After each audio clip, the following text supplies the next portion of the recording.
12 नृत्य करने वाली राजकुमारियां। तो चलिए चलते हैं राजकुमारियों की दुनिया में। एक बार की बात है, एक राजा था जिसकी 12 खूबसूरत बेटियां थीं और वे एक ही कमरे में 12 बिस्तरों पर सोती थीं। हर रात दरवाजे बंद कर दिए जाते थे, लेकिन हर सुबह उनके जूते पूरी तरह से घिसे हुए पाए जाते थे, जैसे कि उन्होंने पूरी रात नृत्य किया हो। इस रहस्य के बावजूद कोई भी यह पता नहीं लगा सका कि यह कैसे हुआ या वे कहाँ थे। राजा ने इस रहस्य को उजागर करने के लिए दृढ़ संकल्प किया। अपने पूरे राज्य में घोषणा की कि जो कोई भी यह पता लगाएगा कि उसकी बेटियां हर रात कहाँ नृत्य करती हैं, उसे उनमें से एक से शादी करने की अनुमति दी जाएगी और वह उसका उत्तराधिकारी बन जाएगा। विभिन्न राज्यों के कई राजकुमारों ने अपनी किस्मत आजमाई। प्रत्येक का भव्य स्वागत किया गया और राजकुमारियों पर नजर रखने के लिए उनके कमरे के बगल में एक कक्ष दिया गया। हालांकि प्रत्येक राजकुमार गहरी नींद में सो गया और जागने पर उसने देखा कि राजकुमारियों के जूते घिसे हुए थे। 3 रातों की असफलता के बाद प्रत्येक को राजा के आदेश के अनुसार मार डाला गया। एक दिन एक घायल सैनिक, जो अब लड़ने में सक्षम नहीं था, राज्य से गुजर रहा था। उसने राज्य में राजा के ऐलान के बारे में सुना था, लेकिन उसे भी अपनी जान खोने का डर सता रहा था। जब वह जंगल में घूम रहा था, तो उसकी मुलाकात एक बूढ़ी औरत से हुई जिसने पूछा कि वह कहाँ जा रहा है। सैनिक ने कहा, मैं यह पता लगाना चाहूंगा कि राजकुमारियां हर रात नृत्य करने के लिए कहाँ जाती हैं। शायद तब मैं राजा बन सकूंगा, पर यह बहुत कठिन है। यह इतना कठिन नहीं है, बुढ़िया ने कहा। बस इतना ध्यान रखना कि तुम रात में राजकुमारियों द्वारा दी गई कोई भी शराब मत पीना और उसके बाद गहरी नींद में होने का नाटक करना। उसने उसे एक लबादा देते हुए कहा, यह तुम्हें अदृश्य बना देगा ताकि वे जहां भी जाएं, तुम उनका पीछा कर सको। उसकी सलाह के लिए आभारी होकर सिपाही ने इसे आजमाने का फैसला किया। वह राजा के पास गया और चुनौती स्वीकार करने की इच्छा व्यक्त की। राजा ने उसका स्वागत किया और उसे बढ़िया शाही पोशाक प्रदान की।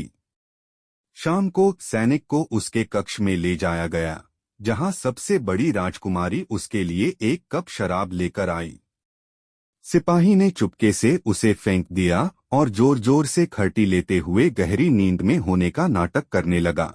राजकुमारियां, यह सोचकर कि वह सो रहा है, हंसी और सबसे बड़ी राजकुमारी ने कहा, एक और मूर्ख बिना कुछ किए अपना जीवन खोने के लिए आ गया। उन्होंने अपने बेहतरीन डांसिंग गाउन पहने और जाने के लिए तैयार हुए। सबसे छोटी राजकुमारी ने असहज महसूस करते हुए कहा, मुझे इस बारे में बहुत बुरा लग रहा है।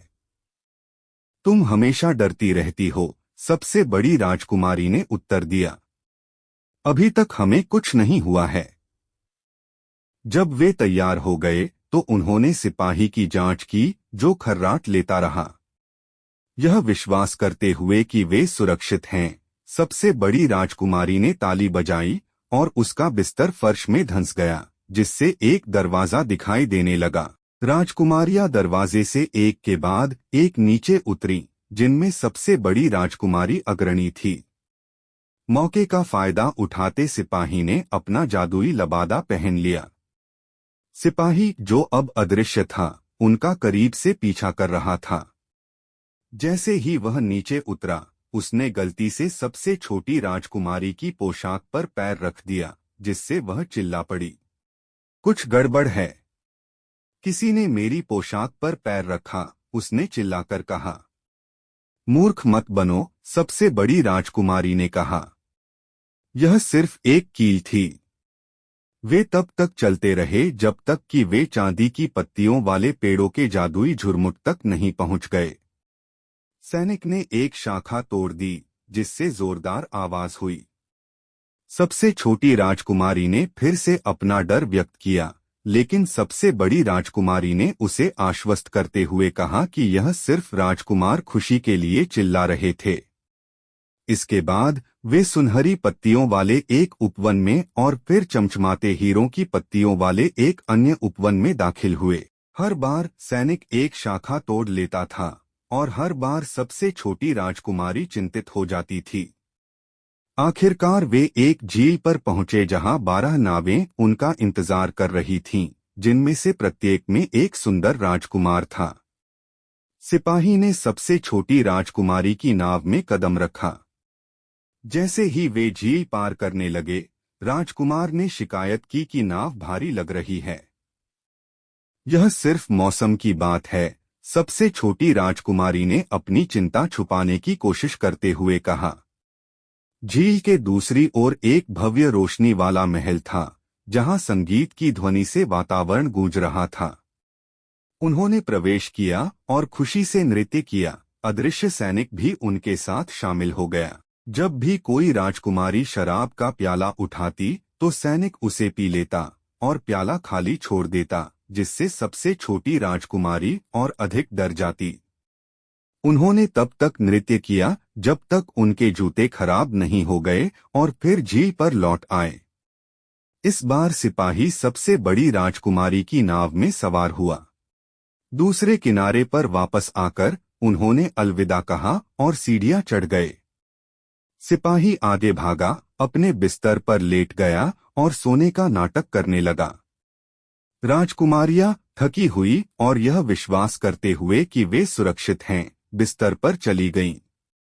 अगली सुबह सिपाही चुप रहा और अगली 2 रातें निरीक्षण करने की योजना बनाई। दोनों रातों को एक जैसी घटनाएं घटीं।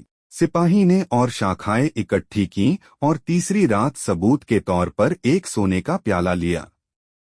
जब भेद खुलने का समय आया तो सिपाही डालिया और सोने का प्याला लेकर राजा के सामने उपस्थित हुआ। 12 राजकुमारियां दरवाजे के पीछे खड़ी सुन रही थीं।